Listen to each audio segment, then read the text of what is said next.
ધોરણ 11ના આજના વિડીયો લેક્ચરમાં આપણે સ્વાધ્યાયના આગળના એક્ઝામ્પલની ચર્ચા કરીશું. સ્વાધ્યાયનો એક્ઝામ્પલ 6.18 એમાં એવું કહે છે વિદ્યાર્થી મિત્રો કે એક લોલકના ગોળાને સમક્ષિતિજ સ્થિતિ એટલે કે એના સ્થાન પરથી છોડવામાં આવે છે. જો લોલકની લંબાઈ 1.5 મીટર હોય તો ગોળો જ્યારે ન્યૂનતમ બિંદુએ આવે, ગોળાને છોડ્યો છે ન્યૂનતમ બિંદુએ આવે ત્યારે તેની ઝડપ કેટલી હશે, વીનું મૂલ્ય શોધવાનું છે. અને કહ્યું છે કે અહીં આપેલ છે કે તે તેની પ્રારંભિક ઉર્જાની 5% ઉર્જા હવાના અવરોધક બળ સામે ગુમાવે છે. તો અહીંયા વિદ્યાર્થી મિત્રો આપણે શું કરીશું, સમસ્થિતિ સ્થાન એટલે કે સ્થિતિ પરથી અહીં આપણે આકૃતિ દ્વારા સમજીએ કે આ એક લોલકનો ગોળો છે કે જેની લંબાઈ કેટલી કઈ છે 1.5 મીટર. કહ્યું છે કે જ્યારે એના સમક્ષિતિજ સ્થાન પરથી એને છોડવામાં આવે છે એટલે છોડી દીધો હોય વિદ્યાર્થી મિત્રો તો સ્વાભાવિક છે દોલન કરે એટલે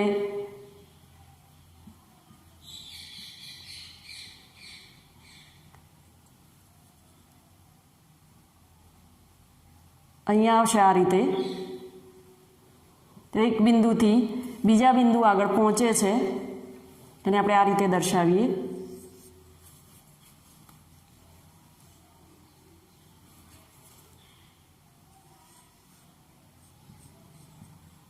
અહીંયા પહોંચે છે, આને બિંદુ એ નામ આપીએ અને આને બિંદુ બી નામ આપીએ. આટલી લંબાઈ છે અને અહીંયા પહોંચે છે એટલે આટલી એની ઊંચાઈ કહીશું. ત્યારે એ બિંદુથી બી બિંદુ આગળ પહોંચે છે, ન્યૂનતમ બિંદુ બી છે, મહત્તમ એ બિંદુ છે, ત્યારે તેની ઝડપ કેટલી હશે.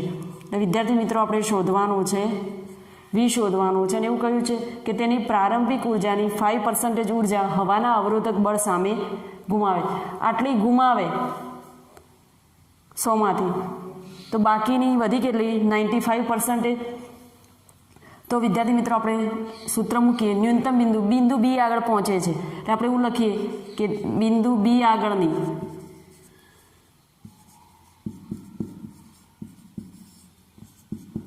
ગતિ ઉર્જા બરાબર શું થશે, એ બિંદુ આગળ, પરંતુ એ બિંદુ આગળની શું કહે છે પ્રારંભિક ઉર્જાની આટલી ઉર્જા હવાના અવરોધક બળ સામે ગુમાવે છે. તો 5% ગુમાવે છે તો કેટલી રહી, તો 95% શું થાય, એ બિંદુ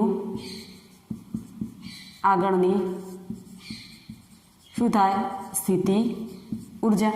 કારણ કે એ બિંદુ આગળ એ સ્થિર છે ને પછી ત્યાંથી એને છોડવામાં આવે છે એટલે અહીંયા સ્થિતિ ઉર્જા મળશે એ બિંદુ આગળ, અને બી બિંદુ આગળ ગતિ કરીને આવે છે એટલે બી બિંદુ આગળ શું મળે, ગતિ ઉર્જા. તો ધેરફોર ગતિ ઉર્જાનું સૂત્ર શું છે, 1/2 mv² ઇઝ ઇક્વલ ટુ 95% છે સામાન્ય કરી એટલે 100 વડે એને ડિવાઈડ કરીશું. અને એ બિંદુ આગળની સ્થિતિ ઉર્જાનું સૂત્ર m × g × h. તો ધેરફોર આપણે લઈએ 1/2 mv² છે, બંને બાજુ mm શું થશે કેન્સલ, અને હું 2 ને પેલી બાજુ લઈ જાઉં અને v² ને કરતા બનાવું તો v² ઇઝ ઇક્વલ ટુ 2 ને અહીંયા લઈ જઈએ એટલે શું ક્યાં આવશે ઉપર, અને આ રીતે લખી શકીએ 0.95, જીનું મૂલ્ય લખી દઈએ 9.8 × h જે છે વિદ્યાર્થી મિત્રો કેટલી છે લંબાઈ અથવા ઊંચાઈ કેટલું છે 1.5 મીટર. તો therefore v is equal two, અને આપણે અંડર રૂટમાં મૂકી દઈએ 2 × 0.95 × 9.8 × 1.5. તો વિદ્યાર્થી મિત્રો કેલ્ક્યુલેશન કરતાં આપણને ઝડપનું મૂલ્ય કેટલું મળશે, તો લગભગ 5.285 એટલે કે v is equal to 5.3 metre પ્રતિ સેકન્ડ જેટલું એની ઝડપ આપણને મળશે. તો વિદ્યાર્થી મિત્રો ફક્ત આપણે અહીંયા સામાયિક આકૃતિ દોરી તો આપણને ખ્યાલ આવ્યો કે આની અંદર શું કરવાનું છે. એટલે તમને જેટલો ખ્યાલ આવે એવી એની એક સામાન્ય આકૃતિ દોરવાની, ત્યારે તમે ઝડપી એક્ઝામ્પલ ગણી શકશો. હવે આપણે આગળના એક્ઝામ્પલની ચર્ચા કરીએ. એક્ઝામ્પલ 6.20 એમાં એવું કહ્યું છે કે 0.5 kgનો એક પદાર્થ સીધી રેખામાં વેગ v બરાબર, એનું સૂત્ર આપ્યું છે, a ઇન્ટુ એક્સની 3/2થી મુસાફરી કરે છે, જ્યાં સ્મોલ a એનું મૂલ્ય આપી દીધું છે 5 મીટરની -1/2 અને સેકન્ડ ઇન્વર્સ. તો તેના x બરાબર 0 થી x બરાબર 2 મીટર સ્થાનાંતરનું મૂલ્ય આપ્યું છે. સ્થાનાંતર દરમિયાન પરિણામી બળ વડે કેટલું કાર્ય થયું હશે? વિદ્યાર્થી મિત્રો, સ્થાનાંતરનું મૂલ્ય આપ્યું છે એટલે આ શું આપી છે? લિમિટ આપી છે. એટલે આપણે એવું સમજી શકીએ કે જ્યારે કોઈ પદાર્થ ઉપર બળ લગાડીએ અને બળની દિશામાં સ્થાનાંતર કરે ત્યારે આપણે કહીએ છીએ કાર્ય થયું કહેવાય. એટલે આપણે અહીંયા પરિણામી બળ વડે કેટલું કાર્ય થયું હશે, તો અહીંયા જ્યારે કોઈ પદાર્થને આપણે એવું કહી શકીએ કે જો કોઈ પદાર્થને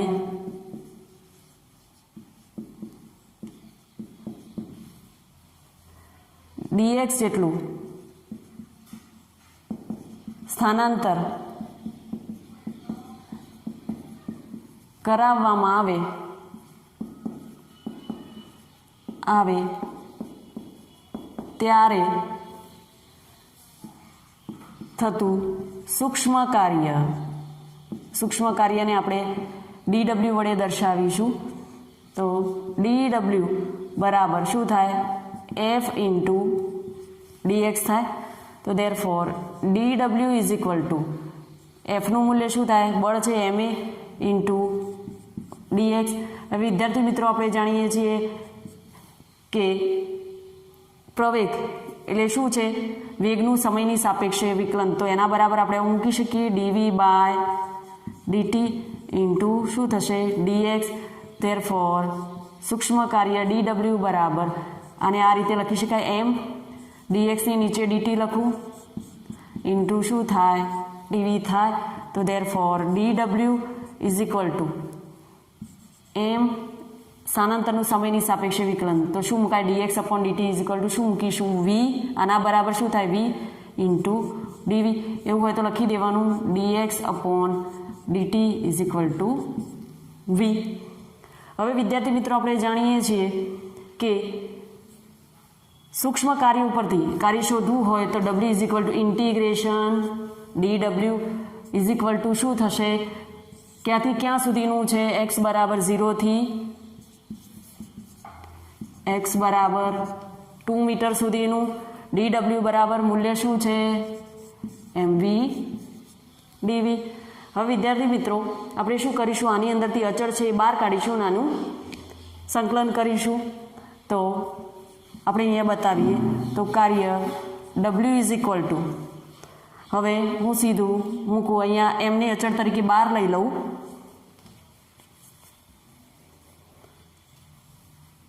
આપણે એમને અચળ તરીકે બહાર લીધા 0 થી 2 v dv. તો therefore કાર્ય w is equal two m. હવે આનું શું થશે વિદ્યાર્થી મિત્રો? તો v dvનું શું થાય? v²/2. લિમિટ શું છે? 0 થી 2. તો વિદ્યાર્થી મિત્રો, આ શું છે? 1/2 mv² કહેવાય. તો આપણે હવે મૂકી દઈએ તો કાર્ય w ઇઝ ઇક્વલ ટુ, અને આ રીતે બતાવું, 1/2 mv², 0 થી 2. હવે વિદ્યાર્થી મિત્રો, આપણને vનું મૂલ્ય આપેલું છે. શું છે? a ઇન્ટુ એક્સની 3/2. તો કાર્ય w is equal to 1/2 m શું છે? v બરાબર શું છે? a ઇન્ટુ એક્સની 3/2, અને એનું શું કરવાનું છે? આપણે સ્ક્વેર લેવાનો છે.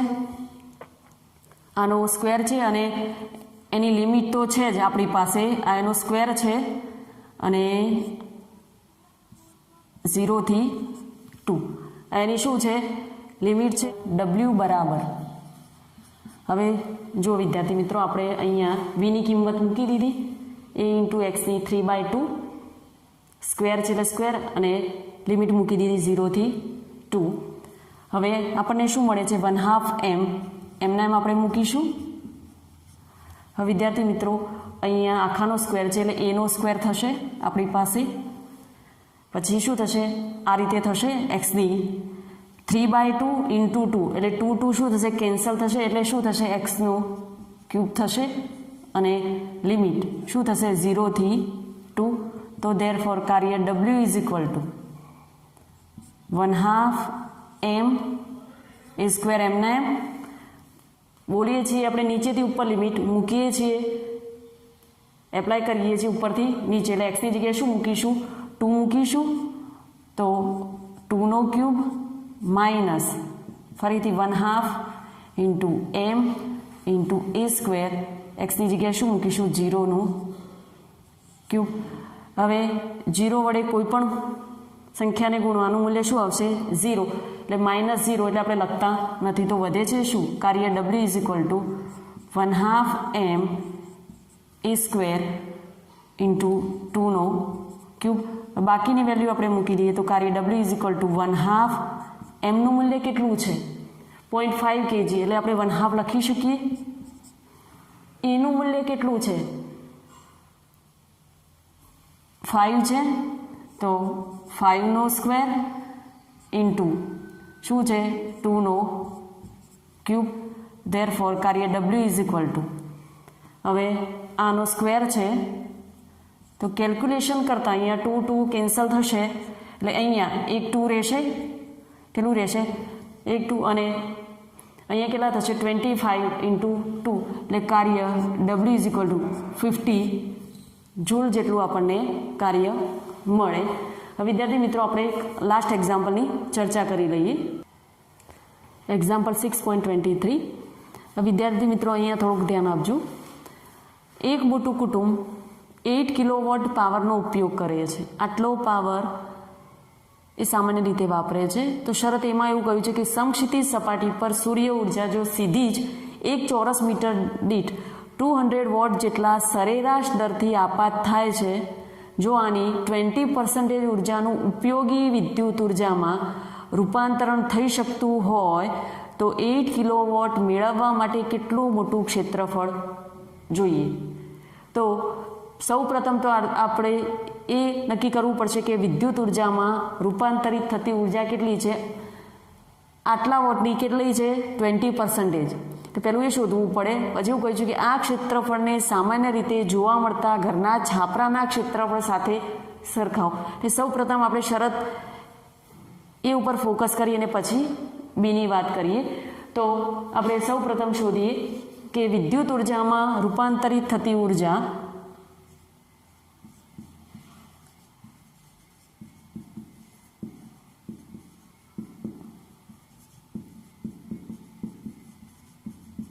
રૂપાંતરિત થતી ઉર્જા કેટલી કહી છે, આટલી છે 200 વોટના કેટલા પર્સન્ટેજ કહ્યું છે 20%. તો આ 200 અને 20ને સામાન્યમાં ફેરવીએ એટલે કેટલા વડે ડિવાઈડ કરીશું 100 વડે. તો કેટલી ઉર્જા મળે વિદ્યાર્થી મિત્રો, તો 40 વોટ પ્રતિ મીટર સ્ક્વેર જેટલી આપણને વિદ્યુત ઉર્જામાં રૂપાંતર થતી ઉર્જા મળે છે. હવે એક સામાન્ય જે કુટુંબ છે મોટું કુટુંબ એ એક દિવસમાં કેટલા કિલોવોટ પાવરનો ઉપયોગ કરે છે, તો આપણે એવું લખી શકીએ કે એક મોટું કુટુંબ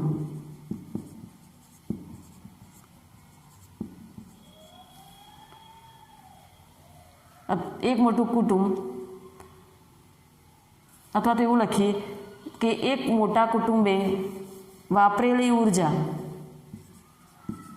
એક મોટા કુટુંબે વાપરેલી ઉર્જા કેટલી છે, કિલોવોટને આપણે વોટમાં લઈ લઈએ એટલે 8000 વોટ આટલી વાપરે છે. તો શું કહ્યું છે કે ઉપયોગી વિદ્યુત ઉર્જામાં રૂપાંતરણ થઈ શકતું હોય તો 8 કિલોવોટ મેળવવા માટે કેટલું મોટું ક્ષેત્રફળ જોઈએ. તો એક મોટા કુટુંબે આટલી ઉર્જા વાપરી છે એક જ દિવસમાં. તો આપણે શું લખી શકીએ, તો એવું લખી શકીએ કે આટલી વિદ્યુત ઉર્જા ઉત્પન્ન કરવા શું કહ્યું છે કે આટલી વિદ્યુત ઉર્જા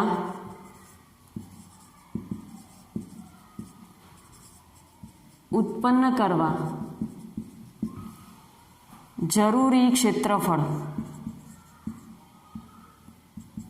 કેટલું જોઈએ? કારણ કે એમણે કહ્યું છે કે આટલું મેળવવું હોય તો કેટલું ક્ષેત્રફળ જોઈએ. તો ધેરફોર ક્ષેત્રફળ A ઇઝ ઇક્વલ ટુ આપણે લખીએ કે 8000 અપોન આપણે કેટલી વિદ્યુત ઉર્જામાંથી રૂપાંતરિત થતી ઉર્જા લીધી છે તો 40 વોટ પ્રતિ મીટર સ્ક્વેર જેટલી. તો કેટલી મળશે આપણને? 200 મીટર સ્ક્વેર જેટલી આપણને એનું ક્ષેત્રફળ મળશે કે આટલી વાપરેલી ઉર્જા હોય તો વિદ્યુત ઉર્જામાં રૂપાંતર થઈ શકતી હોય તો એ મેળવવા માટે આટલું ક્ષેત્રફળ જોઈએ. હવે એના પછી આપણને શરત બી આપી છે, શરત બી શોધીએ. એવું કહ્યું છે કે ક્ષેત્રફળને સામાન્ય રીતે જોવા મળતા ઘરના છાપરાના ક્ષેત્રફળ સાથે સરખાવો. હવે ઘરના સામાન્ય ક્ષેત્રફળની જ્યારે વાત કરવામાં આવે ત્યારે આપણે છાપરાની એક બાજુની લંબાઈ શું લઈએ છીએ? છાપરાની એક બાજુની લંબાઈ જેને આપણે શું કહીશું? L છે. માટે તેનું ક્ષેત્રફળને શું કહીશું? છાપરાનું ક્ષેત્રફળ એવું પણ લખી શકીએ. ક્ષેત્રફળ capital A is equal two શું થાય? Lનો સ્ક્વેર થાય. હવે ક્ષેત્રફળ આપણે શોધ્યું છે, કેટલું છે આપણી પાસે? 200 મીટર સ્ક્વેર. તો એવું લખી શકીએ L square is equal to 200 metre square. Therefore L is equal to under root 200. તો L ઇઝ ઇક્વલ ટુ શું થશે? 100 ઇન્ટુ 2 આપણે આ રીતે લખી શકીએ. તો 10 ઇન્ટુ શું થાય? √2 મીટર. તો કેલ્ક્યુલેશન કરતાં કેટલું થશે? 14.14 મીટર. આટલી એક બાજુની લંબાઈ મળી. પરંતુ એવું કહ્યું છે કે આ ક્ષેત્રફળને સામાન્ય રીતે જોવા મળતા ઘરના છાપરાના ક્ષેત્રફળ સાથે સરખાવી તો છાપરાનું પરિમાણ એના પરિમાણ કેટલા હોવા જોઈએ? તો એવું કહ્યું છે કે 14 મીટર ઇન્ટુ 14 મીટરના હોવા જોઈએ. ફરીથી એકવાર ધ્યાન રાખો વિદ્યાર્થી મિત્રો, અહીંયા શું કહ્યું છે કે એક મોટું કુટુંબ છે આટલા કિલોવોટ પાવરનો ઉપયોગ કરે છે એટલે 8000 વોટ કહેવાય. એવું કહ્યું છે કે સમસ્થિતિ સપાટી પર સૂર્ય ઉર્જા સીધી જ એક ચોરસ મીટર દીઠ આટલા વોટ સરેરાશ દરથી આપાત થાય છે. જો આની 20% ઉર્જાનું ઉપયોગી વિદ્યુત ઉર્જામાં રૂપાંતરણ થઈ શકતું હોય એટલે સૌપ્રથમ આપણે શું કર્યું કે આટલા વોટ જે છે 200 વોટને 200 વોટની જે ઉર્જા છે એનું 20% કરી નાખ્યું. 20% કરતાં આપણને કેટલી રૂપાંતરિત ઉર્જા મળે છે? 40 વોટ પ્રતિ મીટર સ્ક્વેર જેટલી ઉર્જા મળે છે. હવે એટલી મળ્યા પછી એમાં એવું કહ્યું કે જો આટલી ઉર્જાનું રૂપાંતરણ થઈ શકતું હોય તો 8 કિલોવોટ મેળવવા માટે કેટલું મોટું ક્ષેત્રફળ જોઈએ? તો આપણે જોઈએ છીએ કે એક મોટું કુટુંબ આટલા પાવરનો ઉપયોગ કરે છે તો આટલી વિદ્યુત ઉર્જા ઉત્પન્ન કરવા માટે જરૂરી ક્ષેત્રફળ બરાબર કેટલું? તો ક્ષેત્રફળ A બરાબર આટલા વોટ ભાગ્યા કેટલી ઉર્જા મેળવી હતી? 40. બંનેનો ભાગાકાર કરીએ છીએ તો ક્ષેત્રફળ આપણને મળી જાય છે. અને પછી એના ઉપરથી આપણે છાપરાની લંબાઈ ધારીએ અને આપણે શરત બી છે શોધી શકીએ છીએ. આપણે એ શોધી કાઢ્યું છે, એનું મૂલ્ય મૂકી દીધું. ક્ષેત્રફળ એ બરાબર લંબાઈ ગુણ્યા પહોળાઈ, જો એક સરખું હોય તો લંબાઈ ગુણ્યા લંબાઈ લઈ શકીએ છીએ. અને એના ઉપરથી આપણે એનું પરિમાણ એટલે એના ક્ષેત્રફળ સાથે પણ આપણે એને સરખાવી દીધું. તો વિદ્યાર્થી મિત્રો, અહીંયા આપણું આ ચેપ્ટર કમ્પ્લીટ થાય છે. હવે મળીશું એક નવા ચેપ્ટરની શરૂઆત સાથે. Thank you.